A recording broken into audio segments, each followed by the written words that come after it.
like a Hellcat.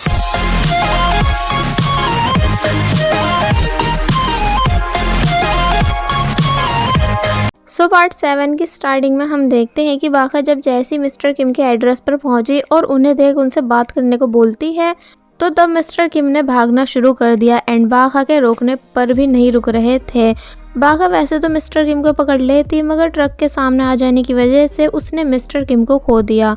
दूसरी तरफ hygiene जो कि अपनी प्रेजेंटेशन दे रहा है कि तभी वहाँ मिस्टर बॉग भी आए और मीटिंग में आकर बैठ गए कि तभी प्रेजेंटेशन के दौरान हाइजिन को अपनी मॉम की फोटो मिस्टर किम के साथ दिखी, जिसे देख उसे याद आने लगा जब उसकी मॉम ने कहा था कि उनका मिस्टर किम के साथ कोई कनेक्शन नहीं, इसलिए उसे यहाँ काफ़ी अजीब लगता है। दूसरी तरफ बाका जब जैसी वापस मिस्टर किम के घर आई तो तब वहाँ कोई भी नहीं था, इसलिए वो मिस्टर किम का इंतजार करने अंदर आके बैठ गई। थोड़ी बहुत देर के बाद वहाँ पुलिस आई और बाका को अरेस्ट करके ले जाने लगी इस जुल्म में कि वो विदाउट परमिशन किसी के घर के अंदर घुस गई है। दूसरी तरफ हैजुन जब जैसे आफ्टर मीटिंग मिस्टर बॉग से मिला मगर उन्हें पहचान नहीं पाया। देन वो बिजनेस रिलेटेड बात करने के लिए कमिश्नर से मिला और फिर जब जैसी पुलिस स्टेशन से जा ही रहा था कि तभी सामने से उसे बाका आती दिखी जो कि अरेस्ट थी। बाका हैजुन को देख खुश हो जाती है और बताती है कि देखो ये मेरे बॉस हैं जो प्रूफ कर सकते हैं कि मैं कोई चोर नहीं। तो ये सुन हैजुन पूछता है कि अब तुमने क्या कर दिया। तो इस पर जब जैसे ऑफिसर ने बताया कि ये किसी के घर का डोर तोड़कर उसके अंदर बिना परमिशन चली गई थी, तो ये सुन हैजुन कहता है कि मैं इसे नहीं जानता, आप इसे यहाँ से लेकर जा सकते हैं और कड़ी कार्रवाई भी करें। तो ये बात सुन बाका हैरान थी एंड देन वो लोग बाका को खींचते हुए अपने साथ ले गए। पुलिस स्टेशन के अंदर ऑफिसर बाका का सिक्योरिटी कार्ड देखने के बाद कहते हैं कि क्या कोई है जो इस बात को प्रूफ कर सके कि तुम सच में गुसेंग होटल की सेक्रेटरी हो, अगर नहीं तो तुम्हें पूरे 1 वीक जेल में रहना होगा। तो ये सुन बाका मिस रोही को कॉल मिलाने लगी मगर वो आंसर नहीं दे रही थी क्योंकि उनका मोबाइल ऑफिस में ही रह गया था एंड वो हैरी के साथ गोल्फ प्रैक्टिस कर रही हैं। दूसरी तरफ से मिस ओइन भी गोल्फ प्रैक्टिस के लिए आ रही हैं, जिन्हें जब जैसी कॉल पर किम बताता है कि उसने बाका को अरेस्ट करा दिया है तो ये सुन वो खुश हुई मगर फिर बाद में कहती है कि वैसे ही लड़की बहुत खतरनाक है, पता नहीं बेचारा कांग इसे कैसे हैंडल करता होगा। और फिर जब जैसी गोल्फ कोर्स आई तो वहाँ मिस डोही को हैरी के क्लोज देख बहुत बुरी तरह जेलस हुई कि आखिर अब ये यहाँ कैसे आ गई एंड हैरी कितने क्लोज क्यों हो रही है। मिस डोही मिस ओइन को देख हाय हेलो करने लगी मगर मिस ओइन चिढ़कर उन्हें सीधे सीधे कोई आंसर नहीं दे रही थी बल्कि गुस्से में गोल्फ खेलती हैं। और वहीं दूसरी तरफ दिखाया जाता है मिस्टर चॉय अपनी जॉब कर करके बीमार पड़ गए मगर अब भी जॉब छोड़ने को तैयार नहीं थे, ये बोलकर कि जब तक मुझे कोई दूसरी नौकरी नहीं मिल जाती तब तक मैं इसे नहीं छोड़ूंगा, जिनके लिए मिस यांग परेशान थी। अब नेक्स्ट सीन में हम देखते हैं कि प्रेसिडेंट ना बहुत ज़्यादा नर्वस हैं क्योंकि आज वो इंजी को ऑफिशियली प्रपोज करने वाले हैं। फिर जब जैसे इंजी वहाँ आई तो उन्होंने बिना देरी करे इंजी को अपने दिल का हाल बता दिया एंड कहते हैं कि मैं तुम्हें ऑफिशियली डेट करना चाहता हूँ, ये देखो मेरी मेडिकल रिपोर्ट जो प्रूफ करती है कि मैं आज भी जवान हूँ, जिसे इंजी चुपचाप देख ही रही थी। मगर जब जैसी प्रेसिडेंट ना ने उसे डायमंड नेकलेस गिफ्ट किया तो उसे देख इंजी के होश उड़ गए, इसलिए पूछती है कि क्या ये सच में डायमंड्स का है, मगर फिर बाद में खुद को शांत कर उस बॉक्स को पीछे कर देती है, ये बताकर कि अभी मुझे थोड़ा टाइम चाहिए होगा फाइनल आंसर देने के लिए। प्रेसिडेंट ना पूछते हैं कितना टाइम, तो इस पर जब जैसी इंजी ने बताया 1 मंथ का तो ये सुन वो भड़क गए कि 1 मंथ, यानी मैं 1 मंथ तक बिल्कुल नहीं रुक सकता, इसी बीच अगर मुझे यमराज अपने साथ ले गए तो यानी देखो 1 मंथ बहुत है, मैं तुम्हें सिर्फ 5 दिन का टाइम दे रहा हूँ। तो ये सुन इंजी मान गई और फिर वहाँ से जाने लगी मगर बाहर आकर उसे बिल्कुल समझ नहीं आ रहा था कि अब उसे क्या करना चाहिए, यानी क्या सच में प्रेसिडेंट ना को ऑफिशियली डेट करना सही रहेगा, मगर अब मैं इतनी मोटी पार्टी को आसानी से छोड़ भी नहीं सकती। और वहीं दूसरी तरफ बाका लॉकर में है जिसे बार बार अपने बेबी यानी योलमू का ख्याल आ रहा है। तो वहीं हैजून अपने बिजनेस पार्टनर्स के साथ डिनर करता है जहां बातों बातों में उसे फाइनली पता चल ही गया कि उसकी मॉम और मिस्टर किम का स्ट्रॉन्ग कनेक्शन है इन बिजनेस लाइन, यानी मिस ओइन मिस्टर किम पर बहुत ट्रस्ट करती हैं, बट फिलहाल मिस्टर किम ने कंपनी छोड़ रखी है अपनी हेल्थ प्रॉब्लम की वजह से। तो तब ये सब जानकर हैजून काफ़ी ज़्यादा शॉक हुआ कि आखिर मॉम मुझसे झूठ क्यों बोल रही थी कि उनका मिस्टर किम के साथ कोई कनेक्शन नहीं। और वहीं दूसरी तरफ मिस ओहिन जो कि इस बात को लेकर परेशान है कि अब ये डोही भी क्यों हैरी से गोल्फ सीखने आ रही है, कि तभी हैरी उनके पास आया एंड उन्हें इनविटेशन कार्ड देता है अपनी नॉवल पब्लिशिंग पार्टी का। मिस ओहिन कहती है कि अगर डोही भी आ रही है तो मैं नहीं आऊँगी। तो इस पर जब जैसी हैरी ने बताया कि उसने सिर्फ खास लोगों को इनवाइट किया है, ना कि मिस डोही जैसी रूड लेडी को, तो यह सुन वो खुश हो गई।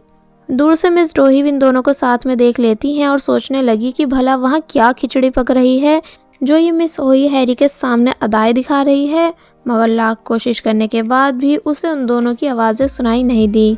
एंड भाई इंजी जो कि अभी तक यही सब सोच रही है कि वैसे अगर एज को हटा दिया जाए तो प्रेसिडेंट ना नेचर वाइज बुरे इंसान नहीं, कि तभी उसके पास हैरी की कॉल आई जो कि इंजी को अपनी पार्टी में बुलाता है ताकि वो वहां आकर सभी के सामने उसकी बिग फैन होने की एक्टिंग कर सके।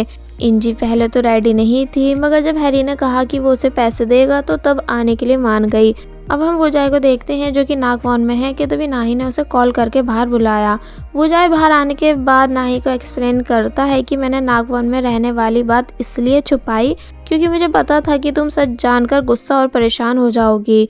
तो ये सुन नाही उसे सॉरी बोलने लगी।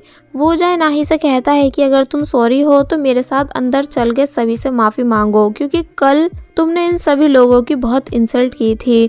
मगर नाही ऑब्वियसली इस बात के लिए मानती नहीं और फिर गुस्से में वहाँ से चली गई। दूसरी तरफ हाईजुन जिसके माइंड में अभी तक ये बात है कि उसकी मॉम ने उससे झूठ क्यों कहा, यानी कुछ तो है जब वो मुझसे छुपा रही हैं, और क्या पता बाखा ने उस दिन सच में मिस्टर किम को ही देखा हो। इसलिए ये सब सोचने के बाद वो डायरेक्ट बाखा को बेल दिलाने पुलिस स्टेशन आया, जिसे देख बाखा शॉक थी। इसलिए हाईजुन को दिल से थैंक्स बोलने लगी, ये कहकर कि मैं कभी तुम्हारी काइंडनेस नहीं भूलूंगी। तो इस पर हाईजुन कहता है कि मैंने ये तुम्हारे लिए नहीं बल्कि योलमू के लिए करा है, क्योंकि उसको इस टाइम तुम्हारी ज़रूरत होगी। इसलिए चलो हो मैं तुम्हें तुम्हारे गेस्ट हाउस छोड़ दूँ। मगर बाखा जाने से इनकार कर देती है एंड रिक्वेस्ट करती है कि तुम प्लीज़ मुझे मिस्टर किम के घर के बाहर छोड़ दो, क्योंकि बिना उनसे मिले मुझे वापस घर नहीं जाना। जिस बात के लिए हाईजुन बिल्कुल रेडी नहीं था, मगर फिर बाद में मान गया। फिर जब जैसे ये दोनों साथ में मिस्टर किम के घर के बाहर पहुंचे और डोर नॉक कर ही रहे थे कि तभी एक लेडी आकर बताती है कि जो इस घर में रहता था वो आज सुबह ही घर खाली करके चला गया है। तो ये सुन बाखा शॉक रह गई और फिर उस लेडी के वहाँ से जाने के बाद दीवार कूद कर घर के अंदर जाने लगी। हाईजुन पूछता है कि क्या तुम पागल हो गई हो, यानी अगर पुलिस को पता चला तो वो तुम्हें फिर से अरेस्ट कर लेगी। बट बाखा बताती है कि पर अब ये घर खाली है। हाईजुन भी दीवार कूद कर जाने की कोशिश करता है, बट बाखा उसके लिए अंदर से गेट खोल कर देती है। अंदर आने के बाद ये दोनों देखते हैं कि घर बिल्कुल खाली है, यानी कुछ भी ऐसा सबूत नहीं जिससे उनकी हेल्प हो सके। तो तब बाखा बहुत बुरी तरह रोने लगी कि मैंने फिर से मिस्टर किम को खो दिया, अब मैं क्या करूं। और फिर डिसाइड करती है कि वो तब तक वापस नहीं जाएगी जब तक मिस्टर किम यहाँ दोबारा नहीं आते, क्योंकि उसे पूरा यकीन था कि मिस्टर किम अपना बचा कुचा सामान लेने ज़रूर वापस आएंगे। हाईजुन बाखा को समझाने की कोशिश करता है कि जिद छोड़ दो, यहाँ कोई वापस आने वाला नहीं। मगर जब वो मानती नहीं तो वो खुद वहाँ से जाने लगा कि तभी देखता है कि बारिश स्टार्ट हो गई है। इसलिए उसने कार में बैठकर बहुत देर तक बाखा का इंतज़ार किया, मगर जब वो नहीं आई तो फिर वो फिर से अंदर आकर बोलता है कि कम से कम योलमू के बारे में तो सोचो कि वो इस टाइम तुम्हें कितना मिस कर रहा होगा। तो तब अपने बेबी का नाम सुन बाखा फिर से रोना शुरू कर देती है और कहती है कि मैं बहुत कोशिश कर रही हूँ मगर कुछ भी नहीं कर पा रही हूँ, पता नहीं कब तक मेरी लाइफ ऐसे चलने वाली है। तो तब यहाँ बाखा को इतनी बुरी तरह रोता देख हाईजुन प्रॉमिस करता है कि मैं तुम्हारे लिए मिस्टर किम को ढूंढ के लाऊंगा, इसलिए तुम रो मत एंड मेरे साथ वापस घर चलो, वरना तुम्हें फीवर हो जाएगा। तो तब ये बात सुन बाखा पूछती है कि क्या सच में, यानी क्या सच में तुम मेरी हेल्प करोगे। तो जब जैसे ही हाईजुन ने यस कहा तो तब वो वापस घर चलने के लिए मान गई और कहती है कि मैं ज़िंदगी भर यानी मरते दम तक तुम्हारी काइंडनेस को याद रखूंगी।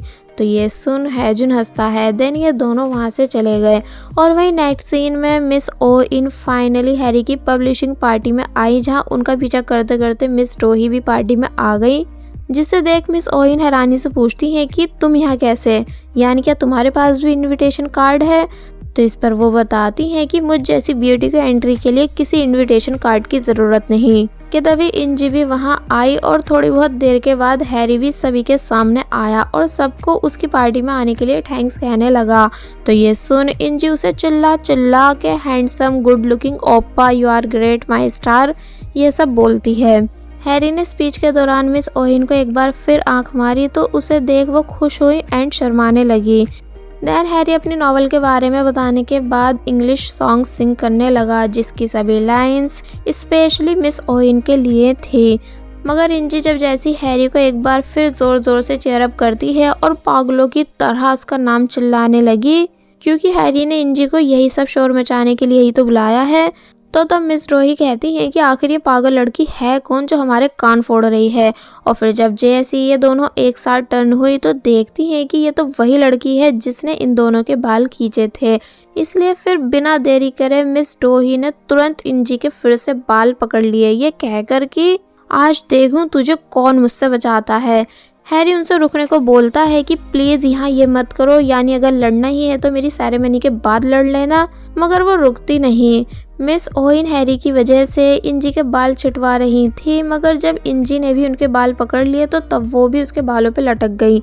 हैरी बेचारा परेशान होने लगा क्योंकि उसने इस पार्टी पर बहुत खर्च किया था जो बर्बाद हो रही है, इसलिए बहुत कोशिश करता है तीनों के बीच आकर इन्हें रोकने की, मगर वो तीनों बिल्कुल भी रुकती नहीं। दूसरी तरफ वोजाई योलमू के पास आकर मिस मार्करे को वहां से जाने को कहता है, ये बोलकर कि अब मैं योलमू का ख्याल रखूंगा। कि तभी बाकी सब भी रूम में आ गए, जो कि वो सब भी योलमू का ख्याल रखना चाहते थे। इसका मतलब ये कि नाकवॉन्ड गेस्ट हाउस के सभी लोग बाखा के बेबी यानी योलमू को प्यार करते हैं। दूसरी तरफ बाखा जो कि सोते हुए वापस योल आ रही है हैजुन के साथ, तो तब उसे देख हैजुन कहता है कि शायद रोने के बाद इसे गहरी नींद आती है।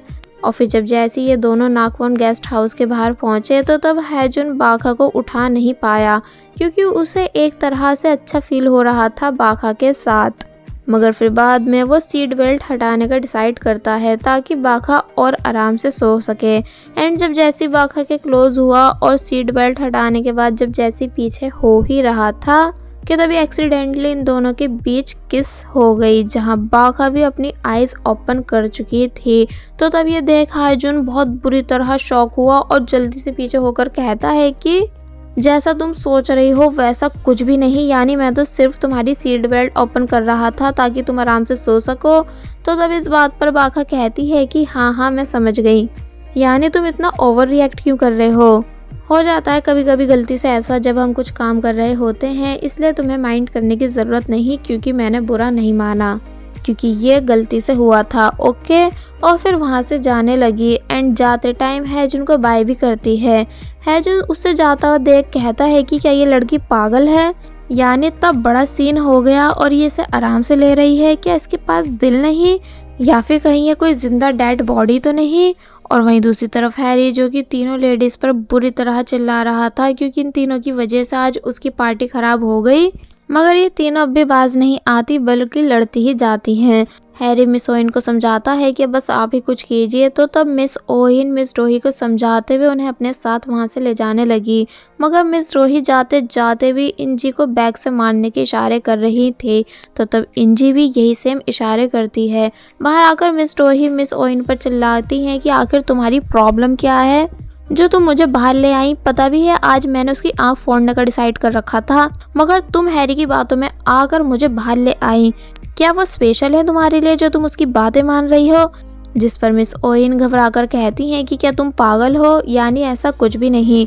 तो तब मिस ड्रोही हैरी के पोस्टर का मुंह तोड़ वहां से आगे चली गई। मिस ओहिन हैरानी से बोलती है कि अरे ये क्या कर दिया, ये तो जुड़ भी नहीं रहा। और फिर हैरी के पूरे ही फेस को अलग करके उसे बहुत प्यार से साफ करने लगी। कि तभी उन्हें एक आइडिया आया, जिसके बाद उन्होंने अपने आगे पीछे देखा और फिर बहुत चालाकी से हैरी के फेस को अपने बैग में छुपा वहां से भाग गई। दूसरी तरफ नाही जिसे प्रेसिडेंट ना ने डिनर बनाने को कहा तो उसने रैमन बना के दिए, वो भी बिल्कुल बेकार। फिर जब उनकी दोनों बहू वापस घर आई तो वो उन पर चिल्लाने लगे। एक्चुअली इनकी हाउसकीपर किसी काम की वजह से जल्दी वापस घर चली गई थी, जिस वजह से डिनर रेडी नहीं था। तो ये बात सुन वो दोनों हैरान रह गई। मिस ओवेन कहती हैं कि कोई नहीं फादर, मैं अभी आपके लिए डिनर तैयार करती हूँ, मगर वो गुस्से में वहाँ से चले जाते हैं।